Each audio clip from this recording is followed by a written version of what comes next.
Okay, here we are. Here we are, one more time. And we're back to talk about Robert Greene's well, this is our first podcast on the 33 strategies of war. Correct. So we're starting a new series um from one of the authors that we're very fond of, Robert Greene. Absolutely. So, strategy number 1 is declare war on your enemies. This is the polarity strategy. So, strategy number 1 from the 33 strategies of war is to declare war on your enemies. He opens pretty strong, right? Yes, he does. So, yeah, I mean, getting into this chapter, I'm thinking, where have I seen this in my life? Where, because one of the things that was very strong in this chapter is that a formidable opponent brings the best out of you. Right. And you're talking about enemies and you're talking about war because Robert Greene is, tremendous with, he's a history buff. Yeah. But that applies everywhere.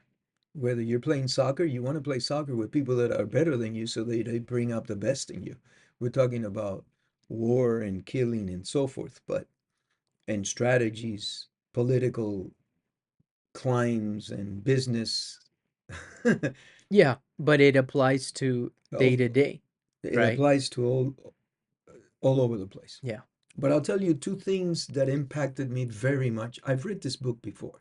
I'm reading it again. I'm learning much more now than the first time I read it.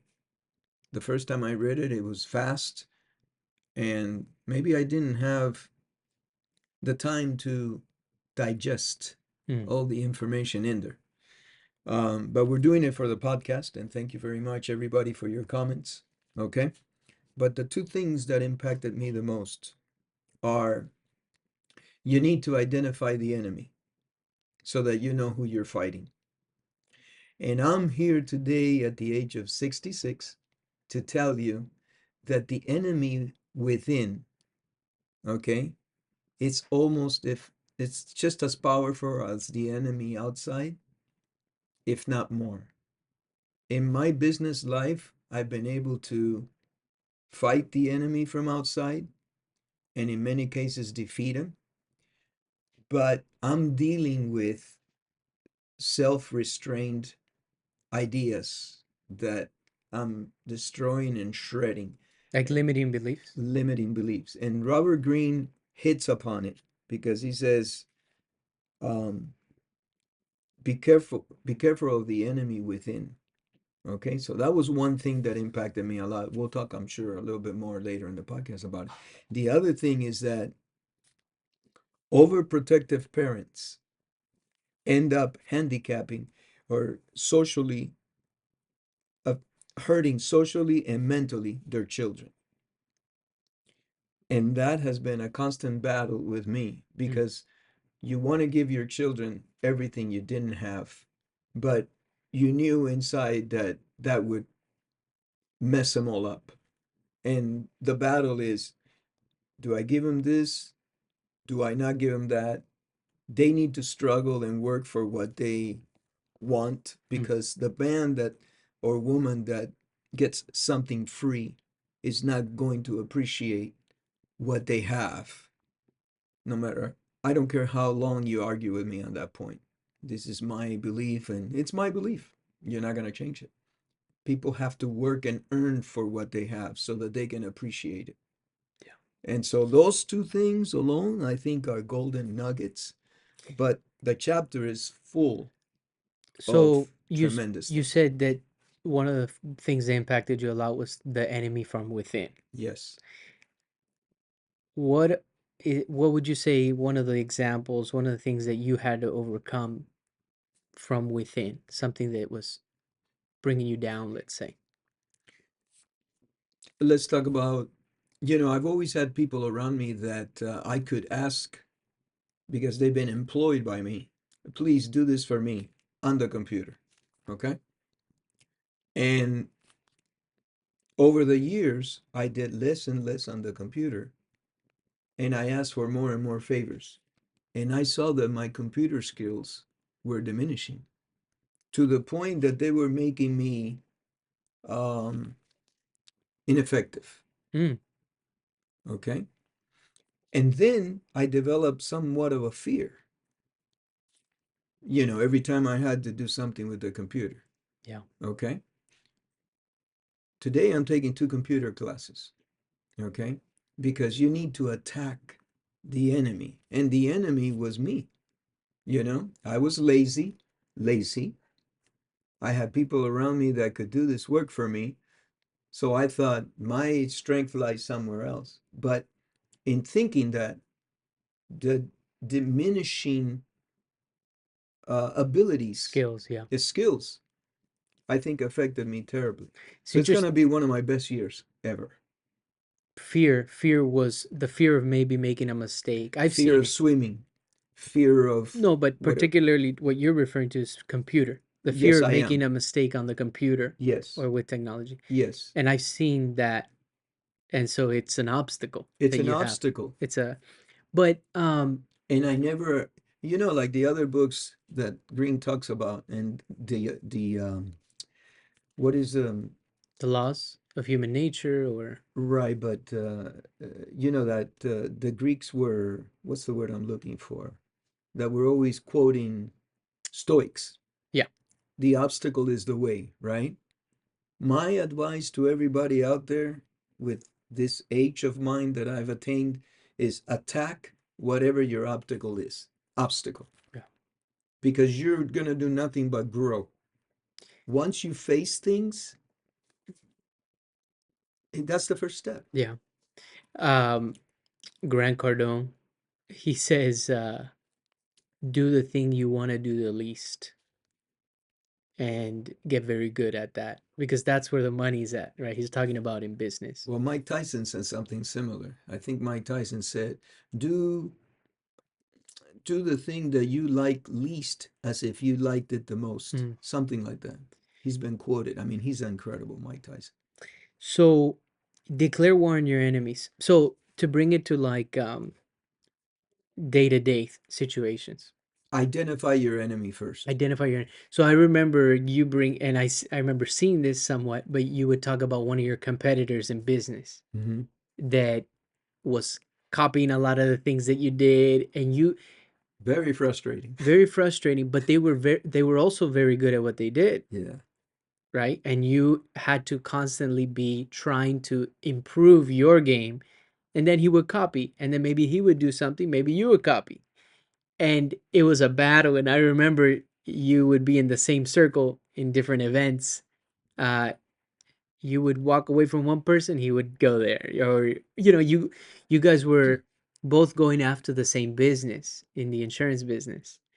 And I remember, this person really challenged you. However, looking at it from Robert Greene's point of view, he made you better. He did, because I had to figure out other ways to. Elevate your game. That's right. The thing is that he would copy. And what is that saying? The greatest form of flattery is for someone to copy what you do. Well, he flattered me a lot throughout the It years. doesn't feel good though when someone's stealing your idea. Right, That's what it feels like. right. Even almost to the car I bought, even to the car that I bought. That's pretty cool. That, I mean, They took it all the way. they took it all the way to and in retrospect, I think it was very smart of this business person to do that. Very smart. Because we had been at it for a little bit longer. And so, in a sense, I became a unwilling mentor. Let's call it Yeah, unwilling they were, mentor. let's say, studying you. Oh, no doubt about it. You know, And it's not that we were the best or anything, but we were bringing results. yeah, yeah, Because it I was was studying other people. sure, But that sure. We all definitely, do that. yeah, We all look at somebody who we want to improve and be like them, maybe correct. successful, and we'll take ideas. Oh, for sure. Um, what I thought was a really cool concept that Robert Greene brought up in this strategy one, number one, is that he says, look, when you're going up against a formidable opponent and you've declared war on that opponent and you lose against that opponent, you gain respect. because you actually went up against somebody that was formidable, somebody who was very good at what they did, let's say. When you fight against people that are lesser skilled than you don't have respect when you win.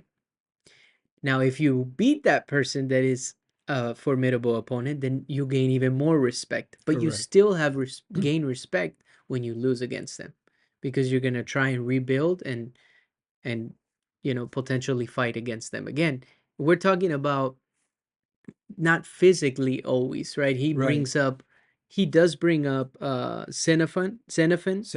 the Greek who was leading the Greek And that mercenaries, was a tremendous story. and that was a physical Right. and mental. And I didn't know about that one, by the way. No, I read the book before, and that thing didn't ring a bell.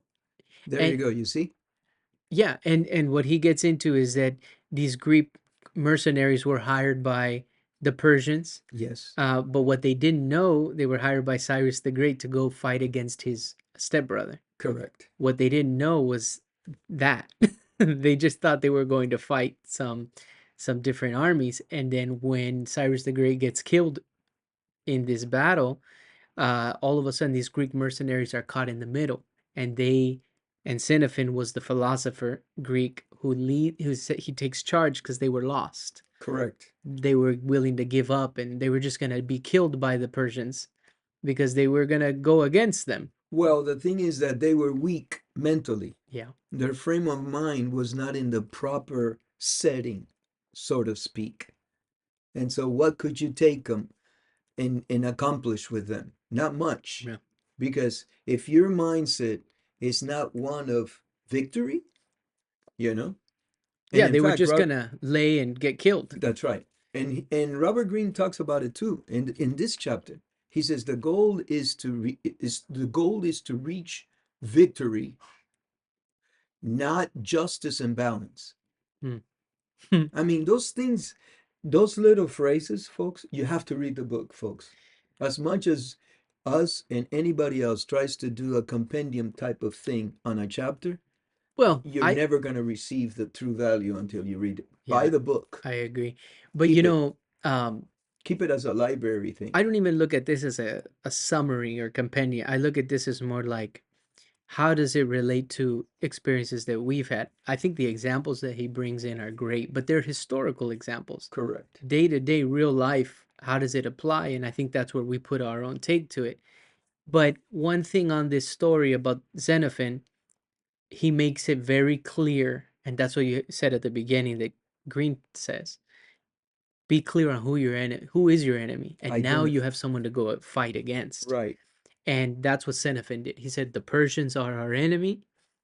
They lied to us by bringing us in here. They never Cyrus the Great never told us we were going to battle against his brother. Now we're in a very bad spot and we need to get out. It took them years, and they made it back to Greece, the majority of The them. majority alive. The other thing that's interesting in that particular story, for a little bit of history that Robert Greene graciously brings out, is that when they found out, they were upset because they weren't told the truth before. But they were mercenaries. Yeah. So Cyrus offered them more money, and since they're hired for money, that was enough to continue to carry him on. Correct, correct. That's a good point. It's a good point because later on he talks about if the army that you're leading doesn't have their soul Yeah. into the fight, their soul, their everything into the fight, then their why is not enough to carry them through the final outcome. You need Correct. to believe They're just being doing it for the money. they're just doing it for the money and it's not enough. And that applies to so many things in life. Everything, Yeah. If you're everything. just doing it purely for the dollar, which we all at one point you have to, I'm still there where there are things that I have to do because I got to make money, right? Correct. But but you have to, I think, also have a deeper reason as to why. I Um, agree. but initially, why we do things, a lot of times, that's the origin, right? Yeah, I mean, that's it. Um, it's super interesting. The chapter is amazing. He's saying embrace conflict and battles that the enemy brings to you. Embrace conflict. Embrace conflict and battles that the enemy brings to you. And now that I have grandchildren, all I can think of a lot is the grandkids. So a lot of times when when the grandkids are arguing between each other, I don't get in. And it took a lot for me not to do that. And I just let them go at it. I mean, if somebody's going to hurt somebody else, yes, I step in. But if they're the kids' politics, figure it out on your own, you know? You remind me of that story you told me that one day you were getting picked on in school, and your father, my grandpa, said, "Go back and fight that kid." I know. It was terrifying. He was bigger than me. Yeah, and my dad told me, "Hey, go fight that kid." It was But you know what? That's an interesting lesson because he saw you were getting picked on, right? yeah, I was getting bullied. You were getting Yeah, oh bullied. for sure. And he was picking you up in school. Is that Yeah. how it went? Yeah, I was the guy was throwing things at me on the way home, little rocks. And, if I got too close to him or too close to me, he would just, hit me in the head and, all on the way home. And this was like, I had entered, I forget, in Cuba, second grade or something like that. So it was fairly new to me. This kid was new to the class. So this was happening. Anyway, and one day my dad picks me up and he sees this and he screamed at me. He says, fight this kid right now. And you know, I what was my outcome? Get beat up by him or get beat up by my dad? Because in those days they would spank you. And so I turned around and I hit him in the face with my fist. And then he came at me. Fortunately, I had this somewhat of a briefcase, and it had this metal corners, and I was swinging it, and he became afraid of getting hit with that, and that saved my life because he would have beat the living. I don't know if my dad would have stepped in. I would imagine so if he sees me getting, pummeled to the ground. But I'll never forget that, and it took a lot to do that. And I remember that evening not being able to sleep well, but being proud that I ended up punching this kid in the face hard. And so, and that's the only fight I've ever had, really. I'm not one for fist fights. It's interesting that your father, who, this is another generation, they grew up uh in very difficult situations, right? I mean, it's just the times, I think. And as times get better, we grow up in we become softer with easier situations, right? Oh, And I'm he, nothing compared to what my father was. well, I mean, it's a different generation. Oh, But he was making you stand up for yeah. yourself, for him, for yourself, right? And one thing that Greene talks about in this chapter is that everybody is afraid to have an enemy, to get into conflict. Everyone's afraid to declare an enemy, or a lot of people are. Yeah, people tend today people don't like conflict Yeah, or stay away from it, but it's underlying. What Greene is saying is, look, it's in the past, it was easier to identify your enemy. Today, your enemy comes under the cover of friendship and they get close to you as a friend, so to speak. hmm, And then they come out and their true self reveals themselves. He says here, you don't want to be neurotic, but you want clarity. yeah. You don't want to think everybody is your enemy, Correct. but you want to be prepared as if they are. Right. But there is a book out there called Only the Neurotics, Paranoid Only the Paranoids survive. Survive. I'm not sure. Yeah, Only the Paranoids Survive. And it's an interesting book, let's just say. So yeah, he's saying don't think that everybody's your enemy, but just be prepared just in case. Right. Well, he gives the example of Margaret Thatcher, where she pushed it too far, Yeah, and she didn't know when to. she created so many enemies. Because also, Greene says, look, you need to learn when to retrieve. It's important to know that. you know? So, It was in thinking of this, I kept thinking, where have I experienced this in my life? It took me back to elementary school where there was this one time where this one kid was, let's say, he was messing with me, I guess bullying, whatever, and he hit my head, slammed my head against the locker one time, ooh, and that's right there he became my enemy. that's declaration of war. Yeah, he was messing with me, and he did that, and I ran after him, but he was the fastest kid in the school, and he had just transferred in. He had this like chip. He was very picked fights. No one liked him, but he didn't care. And anyways, he was way faster. I couldn't catch up to him. So that that was that. But one day I was in the chess club and he was in the chess club, and he would bring his own chess set to the chess club. Most people, you played with the chess set that the teacher had there. He had a nice metal chess set, and I think it was maybe Lord of the Rings or something. This is 6th grade. And we all take turns playing each other in the chess club, and then it's my turn to play against him on his chess set. He had already done this to me before, but slamming my head in the locker. Uh-huh. I don't know how long before, let's say weeks before, a month before, I don't know. And I beat him on his own chess set in chess. And the feeling I had, because this was my enemy, and I was able to take him out, because that was a big defeat for him because he had this own thing he had brought, and it was such a good feeling of victory. Good, good. So I wasn't able You to got your physically, revenge. but sometimes maybe revenge, it comes in a different way. Maybe it's not physically beating him up or catching him because I wouldn't have been able to, but mentally I destroyed him. Anyways, it made me think about that. Cool. But when you have for me, it was more than just winning a game of chess. Right. Well, maybe that's what motivated you Play so well. to play so well. You had an Maybe alternative. Look, it elevates us. what's the name of this boxer that knocked out Tyson? Oh, I know that his mom had passed away like the 2 days before or a week before, and he had promised his mom that he was gonna be the heavyweight champion of the world. And it was one of the biggest upset in the history of boxing. He knocked, was it Buster Douglas? I think it is. Buster Douglas, In 1990, knocked out Tyson in the 10th round of that Tokyo, Japan. that's it. But that fight for Buster Douglas was more than just a boxing fight. He Hmm. had promised his mother that he would become the heavyweight champion of the world, and she passed away.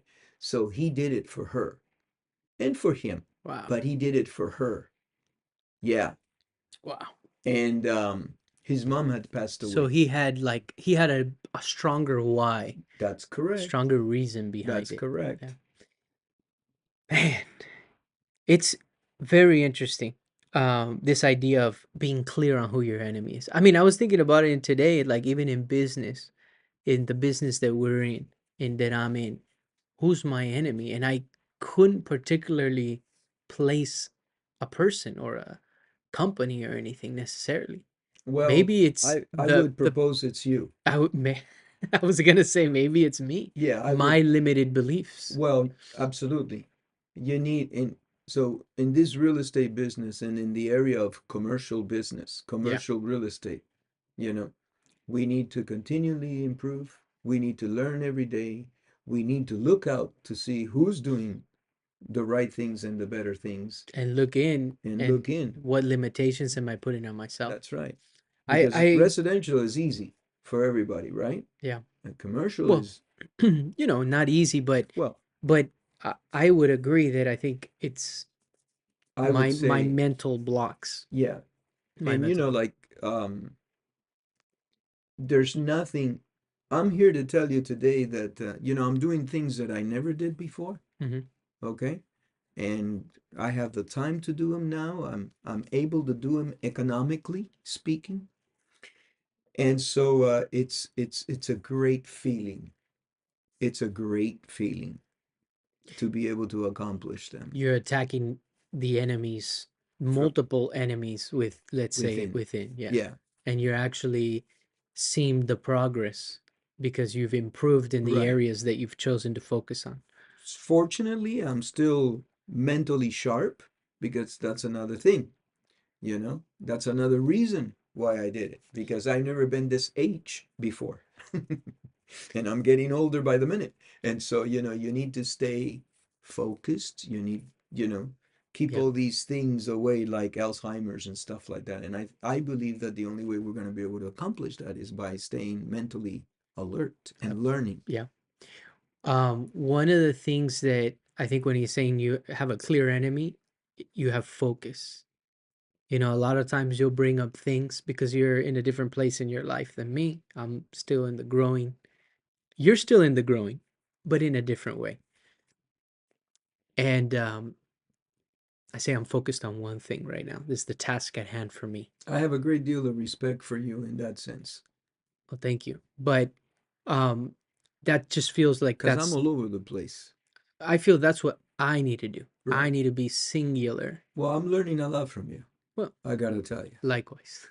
But I think that's what Greene is pointing out here when when you state this is my enemy and you declare war. By the way, he says you don't have to do that publicly. You're not gonna go and say, "Hey, you're my enemy," and this. No, no, you don't have to do it like that. No, Especially in a business setting, if somebody is gunning for the top position just like you're gonna be maybe strategic in placing yourself in certain environments to get ahead of this person, and you don't necessarily want them to know that you're out for their position or correct. right. Correct. Yeah. Correct. um At the end of the day, you have to do what's best for you and your family. And as long as you're doing within the parameters of, you do things, let's say legally, right? you Uh, want to be legal, ethical, you yeah, want to try to live by good right, morals, right? right. That's um Try. this is a quote from the book I thought was pretty cool. It says your enemy is the polar star that guides you. Given that direction, you can enter battle. You can enter battle. So the enemy is the polar star that guides you. And then with that direction, now you can go into battle. But you have to be clear on who that enemy is. So I Yeah. thought that was really cool. And another thing that was very interesting is, we touched on it. He says conflict is the critical mental development. Avoiding conflict becomes a habit, and then you lose the taste for battle. Yeah. And what he's saying is, he's saying, for example, children battle their peers and their parents to get what they want, right?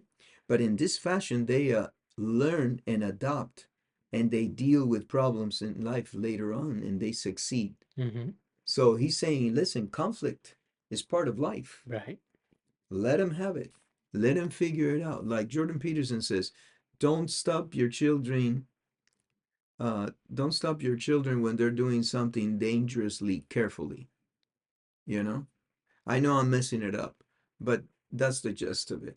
If they're doing something that is dangerous, but they're doing it carefully, let them continue that skateboarding experience. See what happens. Yeah, he would bring up skateboarding and he said they weren't trying to be safe. They were trying to become, was proficient the word, or they were trying to become skilled and good at skateboarding Right. and landing that trick. They weren't trying to be safe. No. So So it's very interesting. that's, I think, one of the challenges that maybe parents and somebody that's looking over somebody has with, like you said, the balance, letting And people fall versus it's it protecting.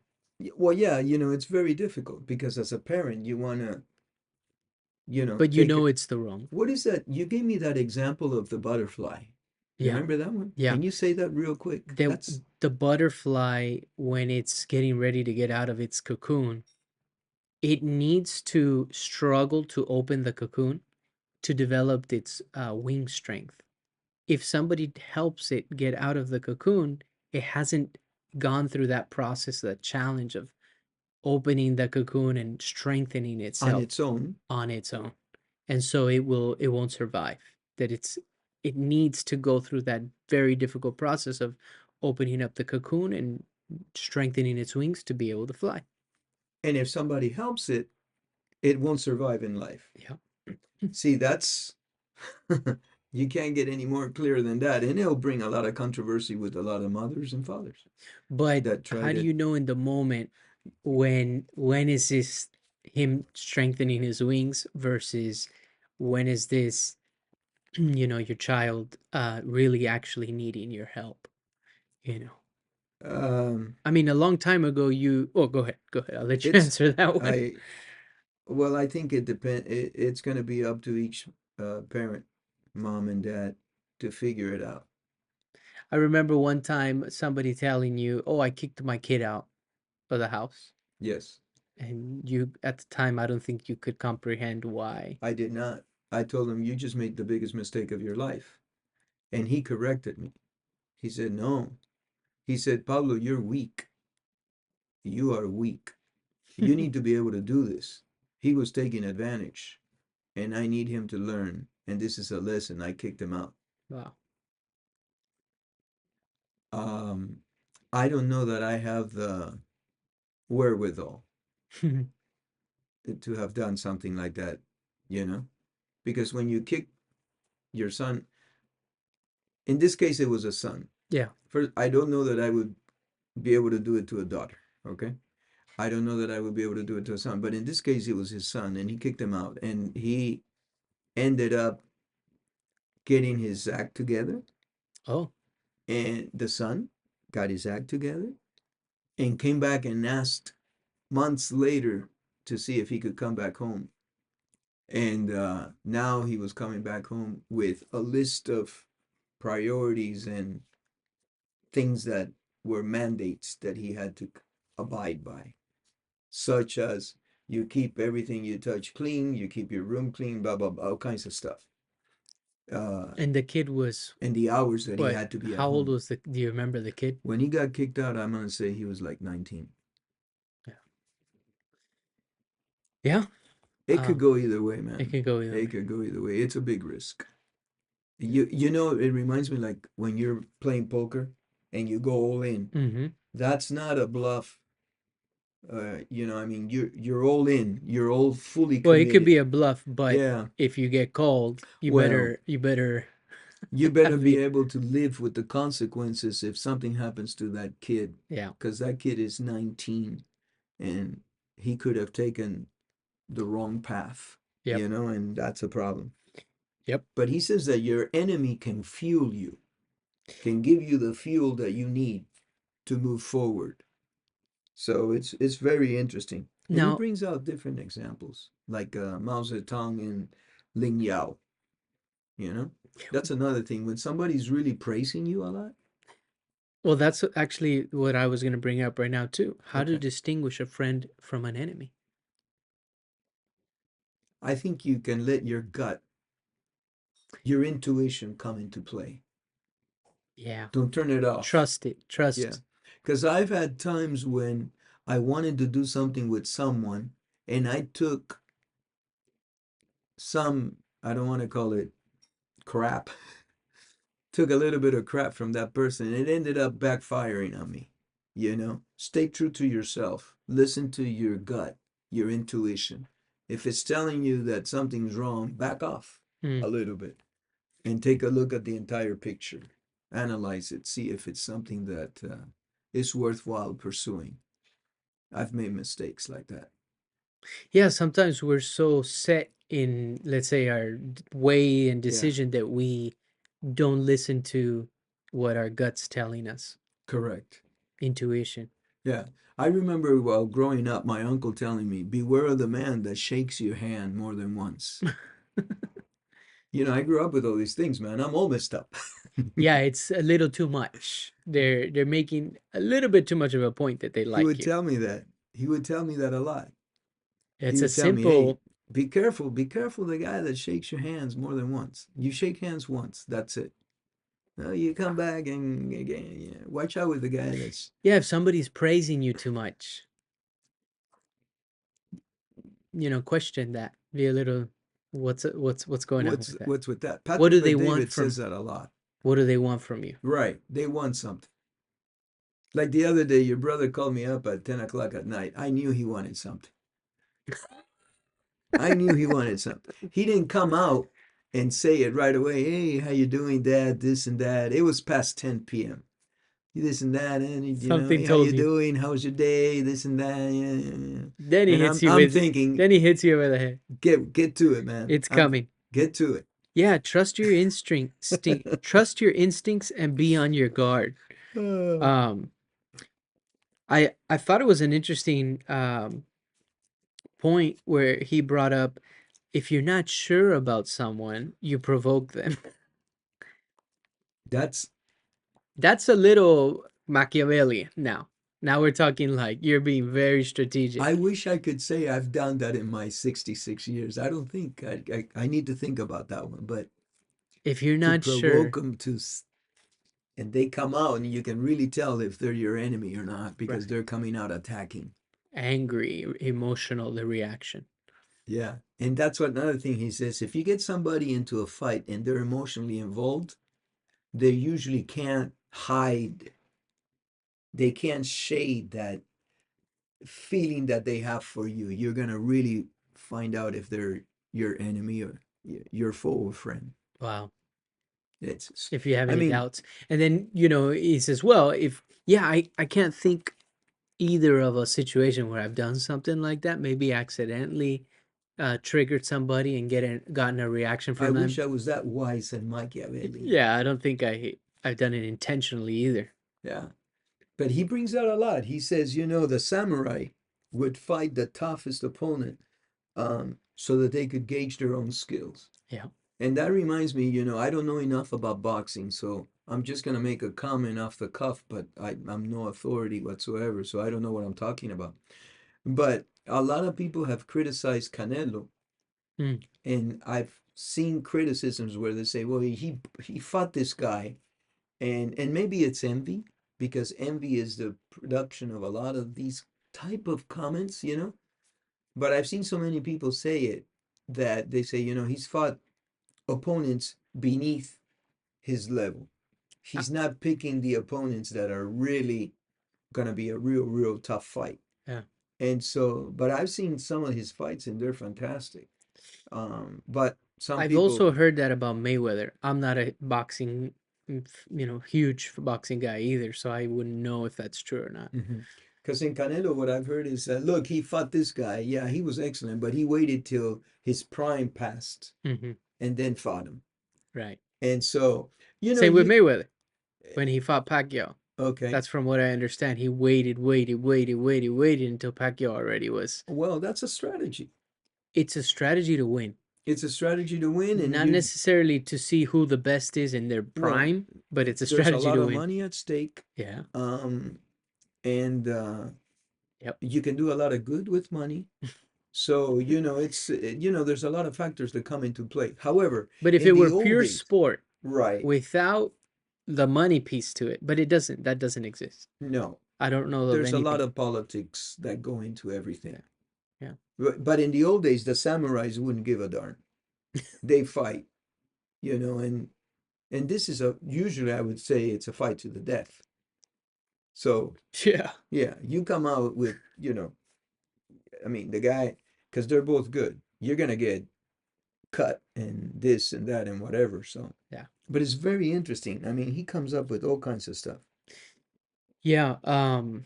Conflict is a gift. That's another interesting way to look at it. Embrace it. He says also, that's why I love Greene because he takes me into like when I'm done with a chapter, I have to go and read other parts of history. Like he says, Julius Caesar identified Pompey as his enemy. When Julius Caesar defeated Pompey, he didn't realize that that was his own undoing Yeah. because Pompey kept them focused and um, on a road that when once he defeated Pompey, um, he took it to such an extent that he thought that he himself a god, and that's what brought down his undoing. Yeah. While Pompey was his enemy, and they were at it, he was actually uh, with his feet on the ground. You know, he Yeah. he was. this he was focused. He was at his feet on the ground. It's important. So he says by defeating Pompey, he didn't realize it was his own undoing. I took a So lot. in a situation like that, I feel it would be he needed to select another opponent because after beating Pompey and taking him out, Yeah. he was maybe he felt so grandiose. He should have chosen somebody else, like a clear enemy now, and we're going after this person. The other thing that I would like to say before we end up is Mhm. that he brought up a really interesting example of those tribes in Borneo. Wow. Did you read about that?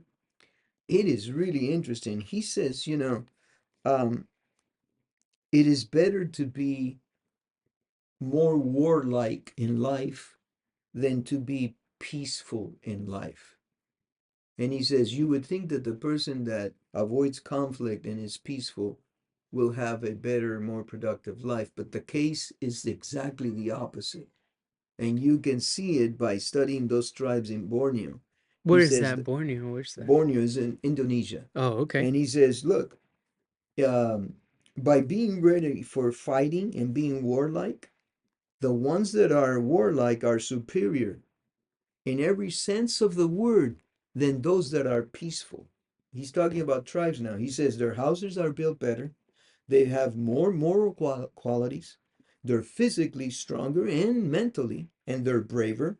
They have a social organization that by far exceeds those that are in the peaceful camp. Okay?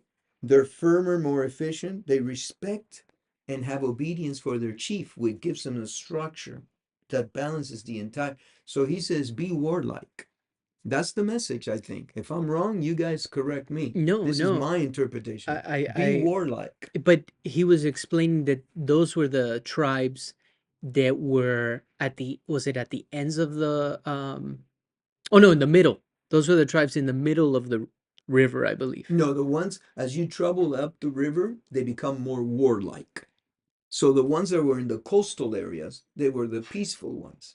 And he's comparing every aspect of life from one to the other.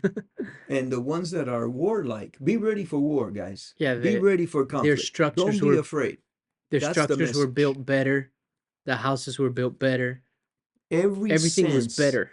everything was better. They Be have, they're braver, they're more better mentally and physically, more more organized. organized, they're firmer, more efficient, they respect, and the respect and obedience to their chiefs forms a structure. They have a much stronger, loyal sense of community. And these were the warlike, you They know, were ready. they They were were ready ready to to, fight. They weren't afraid. recently we just went through these major fires in California, right? Yes, very unfortunate. And a My lot of God. people, including myself, weren't ready, you know, You're still not ready. still not ready. And that's the thing. I'm still If we not were ready. in a zone, like a war zone, right, where you had to be constantly ready, you're going to be much more organized potentially. And it's so unfortunate what happened to so many people. And Oh, as ready as you could be, I mean, you couldn't take your house with you, and it's very, very sad what yeah. happened there. However, a lot of people were in chaos because we weren't ready. We weren't ready for a They continue situation to like be in that. chaos. Yeah, Over 300,000 people, from what I understand, have been displaced because of these fires. Their lives are completely upside down and changed completely. yeah, Schools burned. I mean, the kids can't go to school. I mean, it's it's tough. tragic. No, it's And but had we been, let's say, in an area of constant having to be ready, whether a war zone or something like that, then you don't have the luxury of peacetime and all that. You know, you're gonna be ready at all times. I think that's kind of the example Greene is just a similar, yeah. to these warrior tribes. That's very interesting. Identify your enemies, guys, Yeah. and be ready to battle. In fact, there was one quote: But how do you be ready to battle if you're in a peaceful state, like you're not in a war be zone? neurotic. Be neurotic. Okay. Sometimes I think I'm pretty neurotic. Yeah. Yeah. Yeah. But look, this will answer this question. Don't depend. Let me see how this goes. Do not depend on whether or not the enemy is going to come. Depend better on being ready for him. So he's saying, be ready for the enemy, whether he comes or not. Be ready for the enemy. The enemy can potentially come. So I turned it around because he says, do not depend on being ready if the enemy is going to come or not. Just know, depend on the fact that the enemy is coming. Be ready for the enemy. Don't depend on the enemy not coming. Depend better on being ready for him. Mm. You see? And so I think that's a good message, Yeah. Be ready to rumble. And how do you do that? Continue to learn every day, continue to improve every day, improve your life and the lives of others that are around you, if you can. And like Peterson says, you want to be, what is the word he says? You want to be strong and savage, or you want to. The guy that questioned him, he says, "Well, you're saying to be fierce," and he says, "Well, you don't have to use it, but you have to be able to defend yourself. Hmm. Don't be weak, um, Yeah, you have to be dangerous. dangerous. Yeah. You have to be dangerous. Yeah, you just with discipline you don't use that, but unless it's necessary. But If you you have if you need to fight, you have to be ready to right. fight." You have to be a dangerous person. Yeah. Um, so I think You part of see it what kind of also message we're sending out there. I think part of it also is uh look, out of every challenging situation, I'm thinking of like even in business, you know, certain situations that kept me up at night wasn't I was scared that something was going to go wrong, I was going to lose a job or opportunity, and then after overcoming that situation, you come out stronger, you come out better prepared, or maybe even it doesn't go well, but you learned from that situation. And that's what conflict is in business settings. It's challenges that we encounter, and instead of not wanting to go against the challenge, it's like if you make a mistake with a customer, you own up to that mistake because that's going to make you a better man. Even though Or you may, woman. or better woman, you're gonna, even though you made the mistake and you may lose that opportunity, right? They may not want to do business with you again, but you become a better person because you have admitted to a mistake and you overcame it. That's a challenge. That's conflict. That's conflict. Nobody, a lot of people rather just say, oh, maybe they won't catch it, but eventually they'll catch it. But you know that you made a mistake and you didn't admit to it. So Correct. those are the situations like in our day to day that I think Yeah. that we can embrace. Yes. Anything else you want to throw in? No, I think that's great. Yeah. Thank you. Well, we have finished Chapter 1. strategy 1, which is to declare war on your enemies. Thank you. All right.